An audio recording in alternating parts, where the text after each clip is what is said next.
Welcome to G3 media. ముందుగా headlines చూద్దాం. హత్య రాజకీయాలపై తీవ్ర వ్యాఖ్యలు చేసిన సీఎం చంద్రబాబు. కోడికత్తి గులకరాయి ఘటనలను డ్రామాలుగా అభివర్ణించిన సీఎం. హత్య రాజకీయాలు ప్రజలు గమనిస్తున్నారన్న చంద్రబాబు. అసత్య ప్రచారాలను ప్రజలు సహించారన్న సీఎం.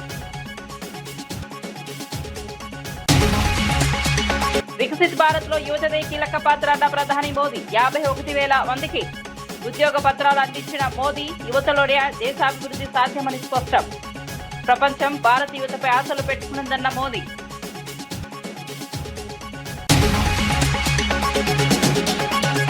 సోషల్ మీడియా పోస్టులపై తీవ్ర హెచ్చరిక చేసిన సత్యకుమార్. వ్యక్తిగత అంశాలపై పోస్టులకు కఠిన చర్యల హెచ్చరిక. సోషల్ మీడియా దుర్వినియోగం చేస్తే ఉపేక్షించబోమన్న మంత్రి. పరువు ప్రతిష్టలపై దాడులు చేస్తే చర్యలేనన్న ప్రభుత్వం. హరీష్ పగటి కళలు కంటున్నారంటూ ఫైర్ అయిన శ్రీధర్ బాబు. బీఆర్ఎస్ కు అభివృద్ధిపై చిత్తశుద్ధి ఉందా అని ప్రశ్నించిన మంత్రి. ప్రజల తీర్పును ఇంకా అర్థం చేసుకోలేదన్న విమర్శలు. అభివృద్ధికి అడ్డంకులు సృష్టించడం మానాలని పిలుపు.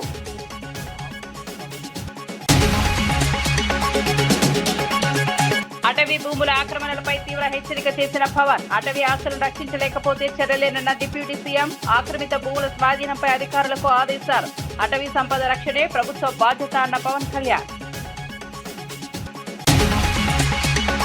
వార్త వివరాల్లోకి వెళ్తే ఏపీ సీఎం చంద్రబాబు నాయుడు రాజకీయ హింసపై తీవ్ర వ్యాఖ్యలు చేశారు. కోడికత్తి గులకరాయి ఘటనలను డ్రామాలుగా అభివర్ణిస్తూ ప్రజలను మోసం చేశారని ఆరోపించారు. దళిత డ్రైవర్ సుబ్రహ్మణ్యం హత్య, దళిత డాక్టర్పై దాడుల వంటి ఘటనలను గుర్తు చేశారు. ఇలాంటి హత్య రాజకీయాలు, నీచ సంస్కృతి రాష్ట్రంలో చోటు చేసుకున్నాయని విమర్శించారు. ప్రజలు ఇవన్నీ గమనిస్తున్నారని పేర్కొన్నారు. రాజకీయ ప్రయోజనాల కోసం అసత్య ప్రచారాలు చేయడం సరికాదన్నారు. రాష్ట్ర రాజకీయాల్లో ఇలాంటి పరిణామాలను ప్రజలు సహించరని వ్యాఖ్యానించారు. నేనే చంపించానని ఇప్పుడు కూడా మాట్లాడుతున్నాడు. ఆ రోజు నాటకాలేసి తప్పుడు వార్తలు రాసి రాజకీయ లబ్ధి పొంది మళ్ళా ఇప్పుడు మాట్లాడుతున్నాడు. కోడికత్తి డ్రామా జ్ఞాపకం ఉందా మీకు? గులకరాయి డ్రామా జ్ఞాపకం ఉందా మీకు? ప్రజల్ని మోసం చేసే ఎత్తుగడ, దుర్మార్గానికి పరాకాష్ట. దళిత డ్రైవర్ సుబ్రహ్మణ్యాన్ని హత్య చేసి డోర్ డెలివరీ ఇంటి దగ్గర అప్పజెప్పి అంత్యక్రియలు చేసుకోమని అరాచకం. అలాంటి వాడికి సన్మానం చేసే నీచ సంస్కృతి ఈ గొడ్డలి పార్టీది.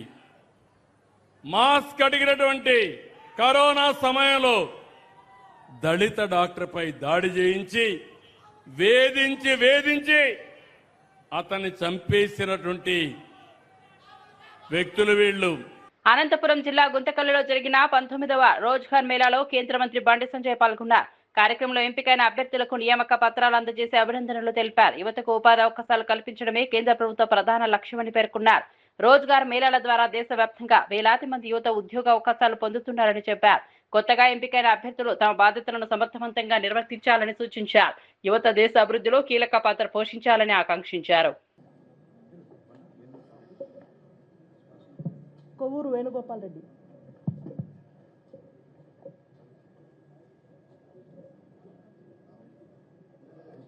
Rajiv Kumar, son of Jayanarayan Mahto. Next Rajiv Kumar, son of Jayanarayan Mahato.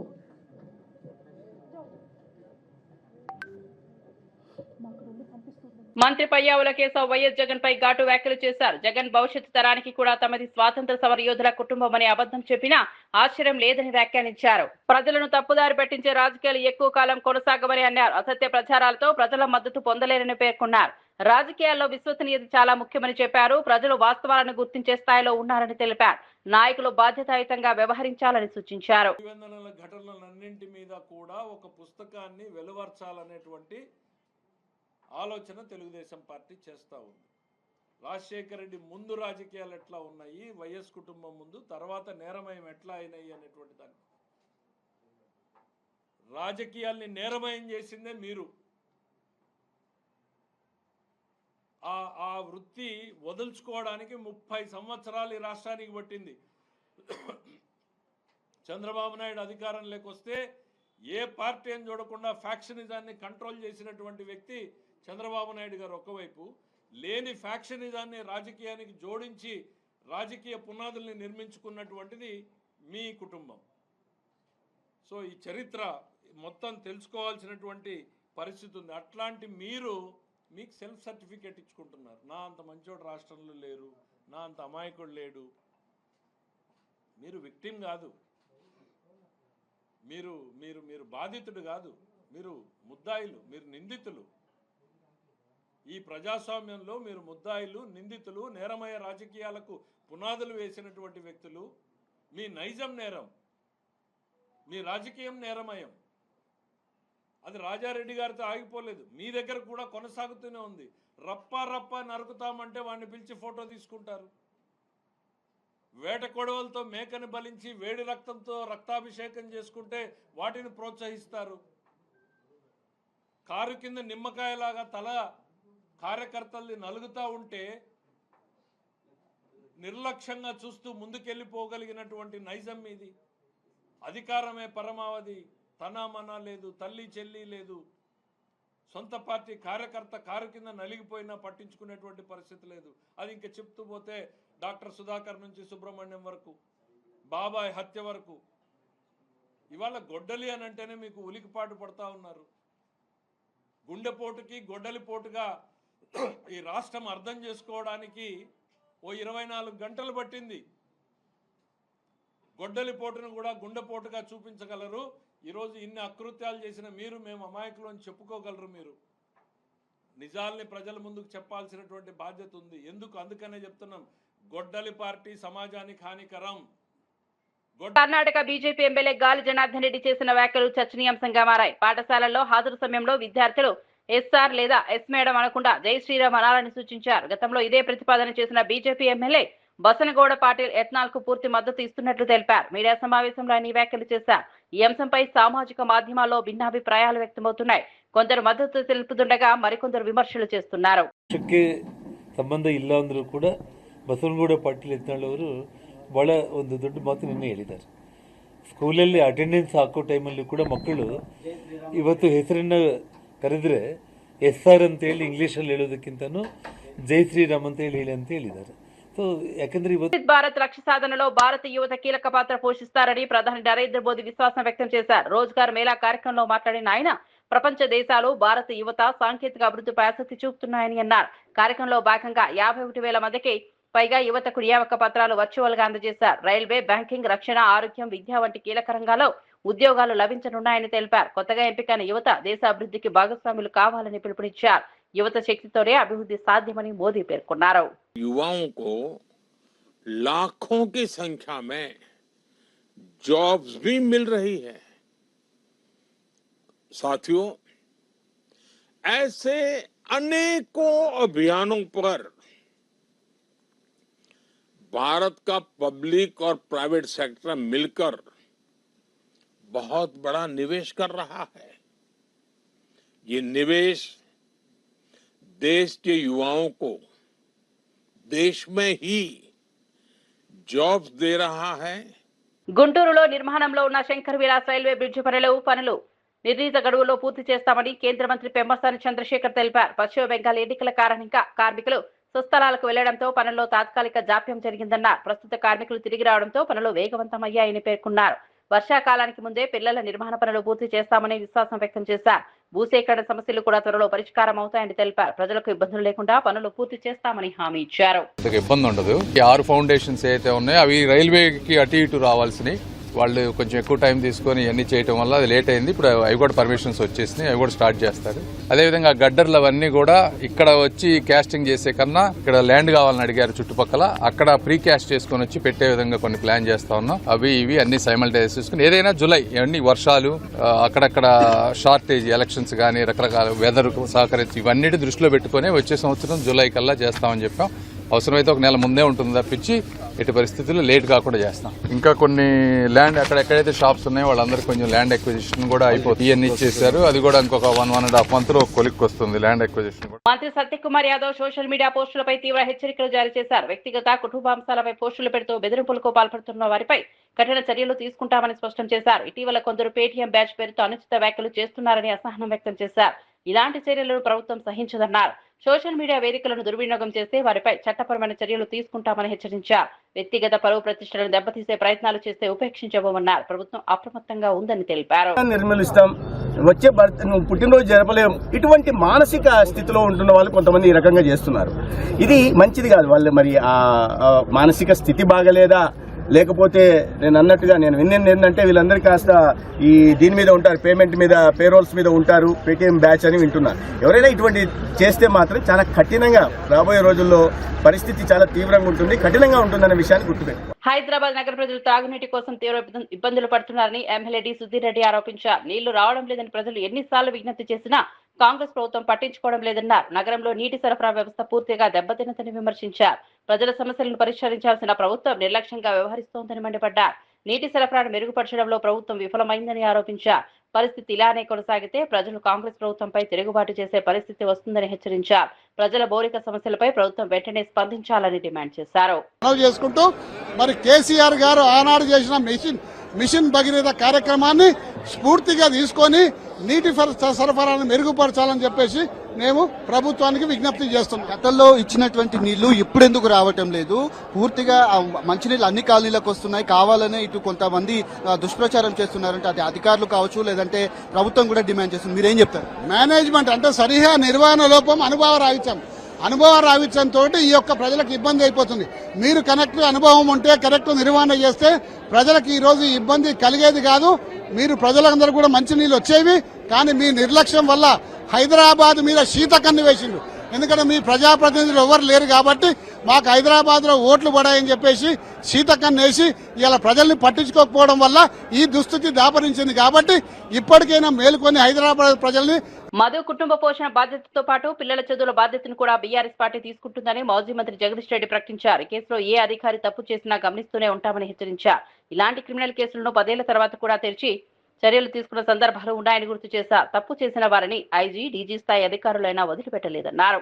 విచారణలో పోలీసులు బాధ్యతాయుతంగా వ్యవహరించాలని సూచించారు. బాధిత కుటుంబానికి న్యాయం జరిగే వరకు బీఆర్ఎస్ అండగా ఉంటుందని స్పష్టం చేశారు. ఈ అంశంపై నిరంతరం పర్యవేక్షణ కొనసాగిస్తామని తెలిపారు. స్థాయి అధికారులను కూడా పాత కేసులలో తప్పుడుగా ప్రవర్తిస్తే, చట్టానికి విరుద్ధంగా ప్రవర్తిస్తే, విచారణలో ఏమైనా నిందితులకు అనుకూలంగా ప్రవర్తిస్తే వాళ్ళపైన కూడా కేసులు పెట్టి జైలులో పంపిన సందర్భాన్ని చూసినాం.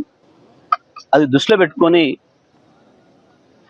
విచారణ చేస్తారని భావిస్తున్నాను. నేను ఇప్పటికైనా పోలీస్ అధికారులు ఇక్కడ ఎక్కడ చిన్న అవకాశం ఇవ్వకుండా, ఎటువంటి అనుమానాలకు తావివ్వకుండా నిజమైన నిందితులు ఎవరో వాళ్ళని పట్టుకొని వాళ్ళకి శిక్ష పడే పద్ధతుల్లో విచారణ కొనసాగాలని చెప్పి నేను కోరుకుంటున్నా. కానీ ఎప్పటికప్పుడు నేను మాత్రం నిమిషం ఈ కేసును చూస్తూనే ఉంటా. ఎక్కడ ఏ అధికారి తప్పు చేసినా మాకు అర్థమవుతుంది స్పష్టంగా. ఆ అధికారి మాత్రం తర్వాత తప్పించుకోలేడనే విషయాన్ని కూడా వాళ్ళు గుర్తుపెట్టుకుంటే మంచిది. పనిచేసేటప్పుడు నిందితులను రక్షించడానికి వెళ్ళి వీళ్ళు జైల్లో పడే పరిస్థితి మాత్రం తెచ్చుకోవద్దు. కొంతమంది అధికారులు బాగా అవినీతికి అలవాటు పడి వాళ్ళ అవినీతికి ప్రభుత్వం మద్దతు కావాలి, ప్రభుత్వం పెద్దల మద్దతు కావాలని చెప్పి వాళ్ళ దర్బార్లలోకి వెళ్ళి చాలా హీనంగా ప్రవర్తిస్తూ ఉన్నారు. మరి అటువంటి అధికారుల విషయంలో జిల్లా ఉన్నతాధికారులు కూడా స్పందించే స్థితిలో కనబడతలేదు. ఈ కేసు విషయంలో విచారణలో ఎక్కడ తప్పు జరిగినా వాళ్ళందరూ కూడా బాధ్యులు అవుతారు. రేపు తప్పకుండా అందరూ కూడా శిక్షకు గురవుతారు. నేను మా బీఆర్ఎస్ శ్రేణులకు కూడా మళ్ళీ అధికారంలోకి వస్తామంటూ హరీష్ రావు పగటికలలు కంటున్నారని మంత్రి శ్రీధరబాబు విమర్శించారు. అసలు బీఆర్ఎస్ పార్టీకి రాష్ట్ర అభివృద్ధిపై చిత్తశుద్ధి ఉందా అని ప్రశ్నించారు. అసెంబ్లీ ఎన్నికలు, పార్లమెంట్ ఎన్నికలు, స్థానిక ఎన్నికల్లో ప్రజలు భారీగా తిరస్కరించినా బీఆర్ఎస్ నాయకులకు ఇంకా బుద్ధి రాలేదన్నారు. ప్రజల తీర్పును గౌరవించకుండా వ్యాఖ్యలు చేస్తున్నారని మండిపడ్డారు. అభివృద్ధికి అడ్డంకులు సృష్టించే రాజకీయాలు మానుకోవాలని సూచించారు. ప్రజా ప్రయోజనాల కోసం స్పష్టమైన కార్యాచరణతో ముందుకు రావాలని సవాల్ విసిరారు. రాష్ట్ర అభివృద్ధి ప్రభుత్వ ప్రధాన లక్ష్యమని పేర్కొన్నారు. ఈ రాష్ట్రాన్ని అభివృద్ధి చెందాలా వద్దా ఓ కార్యాచరణ తీసుకెళ్లాలని, ముందుకు పోవాలని ఉందా లేదా, మీకుందా లేదా, మీ పార్టీకి ఉందా లేదా అని అడుగుతా ఉన్నాం. మేము అడుగుతా ఉన్నాం, ఇప్పటికైనా అసెంబ్లీ ఎన్నికల్లో ఓడిపోయినరు, పార్లమెంట్ ఎన్నికల్లో కూడా ఓడిపోయినరు. తిరిగి మేము స్థానిక సంస్థల ఎన్నికలు నిర్వహిస్తే దాంట్లో పెద్ద ఎత్తున వారు ఓటమి పాలయ్యారు. మరొక మారు పట్టణాలకు సంబంధించిన ఎన్నికలు జరుగుతాయి, దాంట్లో కూడా ఓడిపోయారు. అయినా కానీ మీ బుద్ధి మార్తలేదు. సికింద్రాబాద్ లో నిర్వహించిన 19వ రోజ్గార్ మేళాలో కేంద్ర మంత్రి కిషన్ రెడ్డి పాల్గొన్నారు. కార్యక్రమంలో యువతకు నియామక పత్రాలు అందజేశారు. దేశవ్యాప్తంగా 47 ప్రాంతాలు నిర్వహించిన ఈ మేళా ద్వారా 51,000 మందికి కేంద్ర ప్రభుత్వ ఉద్యోగాలు లభించాయని తెలిపారు. మోదీ ప్రభుత్వ హయాంలో ఇప్పటి వరకు 12.5 లక్షల మందికి ఉపాధి కల్పించామని వెల్లడించారు. మౌలిక వస్తువులు, స్టార్టప్ రంగాల్లో కూడా కోట్లాది ఉద్యోగ అవకాశాలు వస్తున్నాయని పేర్కొన్నారు. యువత దేశ అభివృద్ధిలో కీలక పాత్ర పోషించాలని ఆకాంక్షించారు. ఉద్యోగ అవకాశాల విస్తరణకు ప్రభుత్వం కట్టుబడి ఉందన్నారు. ప్రతి 2 నెలలకు ఒకసారి ఈ రకమైనటువంటి సమావేశాన్ని గురించి ఆ 2 నెలల్లో రిటర్న్ టెస్టులు కానీ లేకపోతే రిక్రూట్మెంట్ ఆర్డర్స్ కానీ ఎవరెవరికి వచ్చినాయో వాళ్ళందరినీ పిలిచి ప్రధానమంత్రి గారు ఇది 18వ కార్యక్రమం అందరినీ పిలిచి అందరికి కూడా ఈ రకమైనటువంటి రిక్రూట్మెంట్ లెటర్స్, ఉద్యోగ నియామక పత్రాలు అందించేటువంటి కార్యక్రమం భారత ప్రభుత్వం కొనసాగుతుంది. మన హైదరాబాద్ లో కూడా ఇది 18వ కార్యక్రమం. ఒక్కొక్కసారి ఒక్కొక్క మినిస్ట్రీ నోడల్ మినిస్ట్రీగా ఉంటూ ఈ రకంగా ఆ 2 నెలల గ్యాప్ లో వివిధ కేంద్ర ప్రభుత్వ సంస్థలలో ఉద్యోగాలు ఎవరైతే పొందారో వాళ్ళందరినీ కూడా స్పెషల్ డ్రైవ్ చేసి రిక్రూట్మెంట్ జరిగే విధంగా ప్రయత్నం చేస్తాము. అదేవిధంగా రిక్రూట్మెంట్ అయిపోయిన తర్వాత ప్రధానమంత్రి గారి చేతుల మీదుగా వర్చువల్ గా అందరికీ ఉద్యోగ నియామక పత్రాలు కూడా ఇచ్చేటువంటి కార్యక్రమం కొనసాగిస్తాము. ఎందుకంటే ఈరోజు ప్రభుత్వ ఉద్యోగులకు ఈరోజు బ్యాంక్ సెక్టార్ తీసుకున్నా, ఈవెన్ గ్రామాలలో ఉన్నటువంటి ఒక పోస్ట్ మాస్టర్ తీసుకున్నా కూడా మోడీ గారు ప్రధానమంత్రి అయిన తర్వాత వాళ్ళ యొక్క పని చాలా పెరిగి అటవీ భూముల పరిరక్షణలో బాధ్యతగా వ్యవహరించని అధికారులపై AP deputy CM Pawan Kalyan తీవ్ర ఆగ్రహం వ్యక్తం చేశారు. ప్రభుత్వ లక్ష్యాలను పరిగణలోకి తీసుకోకపోయినా, అటవీ ఆస్తులను రక్షించలేకపోయినా ఉపేక్షించే భూమిని హెచ్చరించారు. చిత్తూరు జిల్లాలో మాజీ మంత్రి పెద్దిరెడ్డి కుటుంబం, కడప జిల్లాలో సజ్జల కుటుంబం ఆక్రమించిన భూములను స్వాధీనం చేసుకున్నామని వెల్లడించారు. ఇతర ప్రాంతాల్లో ఉన్న ఆక్రమిత భూములను కూడా స్వాధీనం చేసుకోవాలని అధికారులను ఆదేశించారు. అటవీ సంపదను రక్షించడం ప్రభుత్వ బాధ్యత అని స్పష్టం చేశారు. చట్ట విరుద్ధ చర్యలను సహించబోమన్నారు.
MP CM Ramesh YS Jagan పై తీవ్ర స్థాయిలో విమర్శలు చేశారు. నిరూపిత నేరస్తుడు ఇప్పుడు శాంతి దూతలా వ్యవహరిస్తున్నారని వ్యాఖ్యానించారు. వైఎస్ రాజారెడ్డిపై కాంగ్రెస్ హయాంలో రౌడీ షీట్ తెరిచారని గుర్తు చేశారు. వైఎస్ వివేక హత్య కేసుపై ఓపెన్ పోలుకు సిద్ధమా అని జగన్ కు సవాల్ విసిరారు. వైఎస్ మరణంపై జగన్ స్వయంగా చేసిన వ్యాఖ్యలపై కూడా విమర్శలు గుప్పించారు. రాజకీయ విశ్లేషకులు నాగేశ్వర్ విశ్వసనీయత కోల్పోయారని వ్యాఖ్యానించారు. జగన్ చేస్తున్న రాజకీయాలపై ప్రజలు వాస్తవాలు తెలుసుకుంటారని అన్నారు. మిగతా మీ దగ్గర ఉండే కుటుంబ సభ్యులందరినీ ముద్దాయిలు చేసి వాళ్ళు జైల్లో ఉన్నారు. ఇప్పటికీ ఇంకా కూడా వివేకానంద రెడ్డి హత్య అప్పుడు ఎప్పట్లో నిజంగా దేవాంశ్ లేడు, లేకుంటే ఆయనకు చిన్నపిల్లాడు, లేకుంటే ఆయనే కొంచెం 10-15 సంవత్సరాలు వచ్చింటే ఆయనే పాత్ర ఉందని కూడా జగన్మోహన్ రెడ్డి చెప్పి నమ్మించే విధంగా ప్రయత్నం చేశారు. ఎక్కడ పోతున్నాం? అసలు చరిత్ర ఏంటి? రాజారెడ్డి ఏ విధంగా చిన్నప్పుడు చేశాడు అంటే, మేము చిన్నప్పుడు దాదాపు 48 సంవత్సరాల క్రితం పులివెందుల్లో ఇతని పరిస్థితి ఏంటి? అప్పుడు ఒక ఎస్టీ కులాన్ని అడ్డు పెట్టుకొని దోపిడీలు దొమ్మిలు చేసేవారు. రికార్డులో ఉంది పోలీస్ స్టేషన్లో, పులివెందుల పోలీస్ స్టేషన్లో ఎన్ని దోపిడీలు ఎన్ని దొమ్మిలు అంటే విలేజ్లపై పడి నైట్ పూట. ఇప్పుడు స్టీవర్ట్పురం చూసాం కదా, అప్పుడు పూర్వం అప్పుడు ఏ విధంగా చేసేవాళ్ళని ఆ విధంగా జరిపించుకుంటూ జీవనం గడిపేవారు.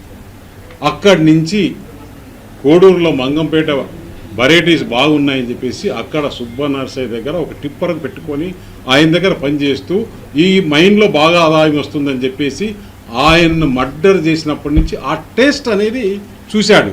ఒకరిని చేసేస్తే ఏ విధంగా ఆదాయం వస్తుందని. అక్కడి నుంచి పులివెందల్లో ఏ విధంగా 78లో ఆయన కొడుకు ఎమ్మెల్యే కావడము, ఆ కాన్స్టిట్యున్సీలో ఏ విధంగా ఆధిపత్యాన్ని చేసుకోవాలి. ఇప్పుడు కేశవ చాలా క్లుప్తంగా క్లియర్గా ఇప్పటికీ మీరు మీడియా అంతా కూడా ఒక్కసారి ఆ పార్నపల్లి విజిట్ చేయాలని కోరుతున్నాను. ఆ పార్నపల్లి అనేది బార్డర్, లాస్ట్ అనంతపురం జిల్లాకు బార్డర్ లాస్ట్ విలేజ్. దాని తర్వాత ఆ పక్క చిత్రావతి రివర్ ఉంది. చిత్రావతి రివర్ తర్వాత అనంతపురం జిల్లా. ఆ గ్రామంలో జరిగిన భయానక వాతావరణం ఇంకా కూడా మాకు అట్లే ఒక సినిమా చూపించినట్లు ఉంది. అందువల్ల పులివెందుల్లో ఈరోజు ఎన్ని హత్యా రాజకీయాలు ఏ విధంగా చేశారు. అసలు జగన్మోహన్ రెడ్డి ఎందుకు రాజారెడ్డిని హత్య చేయాల్సి వచ్చింది? అక్కడ అతను ఎంతోమందిని హత్య చేయించే రాజకీయ లబ్ధి కోసం వారి కసి తీర్చుకోవాలని చెప్పేసి ఆయన్ను అందరూ చూస్తుండగానే ఎక్కడో అడవిలో కాదు, ఎక్కడో కాదు, నడి రోడ్డులో ఆ రోజు ఆయన మీద బాంబులు వేసేసి ఎవరు చేసింది? విక్టిమ్స్, వాళ్ళ బాధితులు, వాళ్ళ చేతిలో చనిపోయిన బాధితులు ఆయన పైన చేశారు. దానిపైన జగన్మోహన్ రెడ్డి అప్పుడు కొంచెం వయసు వచ్చి 35-32 సంవత్సరాలు ఉంటాయి. ఆ తాతను మా వాళ్ళు వీళ్ళు చేశారనే ఉద్దేశంతో ఈయన సూట్ కేసు బాంబు పెట్టి తయారు చేస్తే దాంట్లో దొరికిన వ్యక్తి కదా. ఆ రోజు అక్కడ ఇప్పుడు కడపలో ఏఎస్పీగా ఉన్నాడు ఒక ఎస్ఐ ఉన్నాడు ప్రకాష్ అని. ఆ ఎస్ఐని జగన్మోహన్ రెడ్డి కొట్టని పోయి అది కేసు ఉంది. రాజారెడ్డి పైన రౌడీ షీటర్ కేసు, దొమ్మి కేసులు, ఇన్ని కేసులు హిస్టరీ. అప్పుడు తెలుగుదేశము ఇవన్నీ గవర్నమెంట్ కాదు, అప్పుడు చంద్రబాబు నాయుడు ముఖ్యమంత్రి కాదు. మీ గవర్నమెంట్లోనే రాజారెడ్డి పైన రౌడీ షీటర్. అలాంటి చరిత్రని మన వివేకానంద రెడ్డి వరకు చూశాం. అసలు కుట్రలు కుతంత్రాలు అనేది కొత్తగా ఎవరికొరికో క్రిమినల్స్ కూడా రాని ఐడియాలు మీకు వచ్చి మీరు రాజకీయాలు చేసి రాజకీయ లబ్ధి పొంది ఈరోజు రాష్ట్రంలో నాకు ఒక గొడ్డలనే పేరు వచ్చింది, ఒక క్రిమినల్ అనే పేరు వచ్చింది.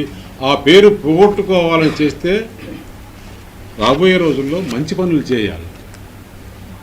ఇవన్నీ చేసిన వల్ల ఒక్కసారి అవకాశం ఇస్తే ఆంధ్రప్రదేశ్ ప్రజలు 5 సంవత్సరాలు ఎంత నరకయాతన పడి ఈరోజు మిమ్మల్ని 11 సీట్లకు తెచ్చేస్తే దాన్ని ఏ విధంగా నేను మంచి పేరు తెచ్చుకోవాలని ఆలోచన చేయకుండా ఇంకా కూడా ఇలాంటి రాజకీయాలు చేస్తే ఆంధ్రప్రదేశ్ ప్రజలు ఇప్పుడుండే సోషల్ మీడియా, ఇప్పుడుండే యువతకు ఇవన్నీ నచ్చవు. రాష్ట్రానికి మంచి చేయాలి, రాష్ట్రానికి ఎవరైతే మంచి చేస్తారు ఇప్పుడు ఎందుకంటే అతనికి ఏమైపోయింది, ఒక పక్క ప్రధానమంత్రి నరేంద్ర మోడీ గారు రాష్ట్రానికి మంచి సహకారం అందిస్తున్నారు, ఇంకొక పక్క అనుభవం ఉన్న ముఖ్యమంత్రి చంద్రబాబు నాయుడు గారు ఈ ఇండస్ట్రియల్ డెవలప్మెంట్ ఇవన్నీ తెస్తున్నారు, ఇంకా కొత్త కొత్త పథకాలు కూడా తీసుకొస్తున్నారు. దానికి యువతగా తోడుగా పవన్ కళ్యాణ్ గారు ఉన్నారు. ఈ రాష్ట్రంలో ఏమి చేయాలి, మనకి ఈ విధంగా ఎట్లా మచ్చ పోగొట్టుకోవాలనే ఉద్దేశంతో తన సెల్ఫ్ గోల్ తానే వేసుకున్నాడు. ఈ రాష్ట్ర ప్రజలు ఒక్కసారి గత 5 సంవత్సరాలు చూసిన జగన్మోహన్ రెడ్డిని ఇప్పటికి కాదు ఎప్పటికి కూడా ఈ కూటమి ప్రభుత్వం ఉన్నంత వరకు నువ్వు మళ్ళీ కూడా ఆలోచన చేసుకోవాల్సిన అవసరం కూడా లేదని తెలియజేస్తాను. అనేది ఎక్కడో రూమ్లోనో లేకపోతే ఇంకొకటి ఎక్కడో జరగల, అడవిలో జరగల, నడి రోడ్డులో ఒక మండల హెడ్ క్వార్టర్స్లో నడి రోడ్డులో పట్ట పగలు అందరూ చూస్తుండగానే ఆయన చంపేసింది. ఎవరనేది ప్రజలందరూ చూస్తున్నారు. ఆ రోజు ఆ సూట్ కేసు బాంబులో కూడా ఆ రోజు రెడ్ హ్యాండెడ్గా మంగళకృష్ణ దొరికాడు. మంగళకృష్ణ ఎవరు అసలు? ఇప్పుడు ఒకసారి మనం గుర్తుపెట్టుకుందాం, జగన్మోహన్ రెడ్డి వెంబడి ఉండే బ్యాచ్ని చూడండి, ఇప్పుడు ఈ కూటమి ప్రభుత్వంలో ఉండే మంత్రివర్గాన్ని చూడండి. అప్పుడు మంత్రివర్గం జగన్మోహన్ రెడ్డి బ్యాచ్ ఎవరెవరు? మంగళకృష్ణ, శంకర్ రెడ్డి, శివశంకర్ రెడ్డి, లేదంటే కనుక మనం ఒక్కసారి గుర్తు తెచ్చుకోండి ఎటువంటి వాళ్ళు అప్పుడు మంత్రివర్గంలో ఉన్నారు, ఆ మంత్రివర్గంలో ఉండే అసెంబ్లీలో ఏ విధంగా మాట్లాడుతున్నారు, ఇప్పుడు మంత్రివర్గం ఏ విధంగా పనిచేస్తుంది, ఇప్పుడు మంత్రివర్గంలో ఉండే వ్యక్తులు ఎవరెవరో చూడండి ఎట్లా పనిచేస్తున్నారు. ప్రజలు అన్నీ కూడా బేరీ చేసుకుంటున్నారు. అంత సింపుల్గా లేదు. ఇప్పుడు ఏదో మామూలుగా టీవీలు పేపర్లే కాదు, సోషల్ మీడియా కూడా పవర్ఫుల్కి వచ్చినప్పుడు చిన్న విషయం ఇప్పుడు ఇక్కడ నేను మాట్లాడుతుంటే ఇప్పుడు కొన్ని వందల మంది, కొన్ని వేల మంది, లక్షల మంది ఒక సెకండ్లో 2 సెకండ్లో చూసేసి వాళ్ళు బెరీ చేసుకుంటున్నారు. ఈయన మాట్లాడింది కరెక్టా కాదా, ఏ తప్పు ఏది అబద్ధము అనేది అందరికీ నాలెడ్జ్ వచ్చేసింది ఇప్పుడు. ఎందుకంటే నాలెడ్జ్ మన ఒకరి సొంతం కాదు, ఆ రోజులు పోయినాయి. అది జగన్మోహన్ రెడ్డి గుర్తుపెట్టుకోవాలి. నాగేశ్వరరావు అంటే కొంత క్రెడిబిలిటీ ఉంది, మనం అందరం ఒప్పుకోవాల్సింది. ఎందుకంటే కొద్దిగా నాలెడ్జబుల్గా మాట్లాడతాడు.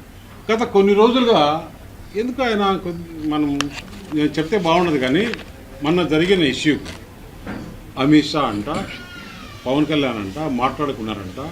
అప్పుడు నాగేశ్వరరావు లోపల నుంచి విన్నాడంట. ఏమన్నా అర్థం ఉందా? నేను కూడా నాగేశ్వరరావు మాట్లాడదాం అనుకున్నా కానీ ఇప్పుడు మీరు చెప్తున్నారు ఎట్లా అట్లా అని. ఎప్పుడు ఎవరు ఎట్లా మారిపోతారు, ఎప్పుడు ఏ బ్యాచ్కి ఏమవుతుందో మనం చూస్తున్నాం. ఎందుకంటే నేను నాగేశ్వరరావు దగ్గర ఎక్స్పెక్ట్ చేసింది కాదు. ఆయన ఒక్కసారి కాదు బేషరతుగా ఈ వాపస్ తీసుకుంటున్నా అని 10 సార్లు చెప్పినా కూడా చాలదని చెప్పి తెలియదు. అంతకన్నా ఎక్కువ మాట్లాడడం కూడా బాగుంటుంది. ముందు హెడ్లైన్స్ మరోసారి చూద్దాం. హత్య రాజకీయాలపై తీవ్ర వ్యాఖ్యలు చేసిన సీఎం చంద్రబాబు. కోడికత్తి గులకరాయి ఘటనలను డ్రామాలుగా అభివర్ణించిన సీఎం. హత్య రాజకీయాలు ప్రజలు గమనిస్తున్నారన్న చంద్రబాబు. అసత్య ప్రచారాలను ప్రజలు సహించారన్న సీఎం. వికసిత్ భారత్ లో యువతదే కీలక పాత్ర అన్న ప్రధాని మోదీ. 51,000 మందికి ఉద్యోగ పత్రాలు అందించిన మోదీ. యువతలోనే దేశాభివృద్ధి సాధ్యమని స్పష్టం. ప్రపంచం భారత యువతపై ఆశలు పెట్టుకున్నదన్న మోదీ.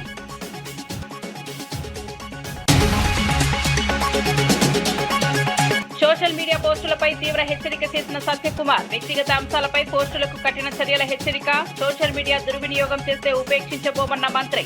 పరువు ప్రతిష్టలపై దాడులు చేస్తే చర్యలేనన్న ప్రభుత్వం. హరీష్ పగటి కలలు కంటున్నారంటూ ఫైర్ అయిన శ్రీధర్ బాబు. బీఆర్ఎస్ కు అభివృద్ధిపై చిత్తశుద్ధి ఉందా అని ప్రశ్నించిన మంత్రి. ప్రజల తీర్పును ఇంకా అర్థం చేసుకోలేదన్న విమర్శలు. అభివృద్ధికి అడ్డంకులు సృష్టించడం మానాలని పిలుపు.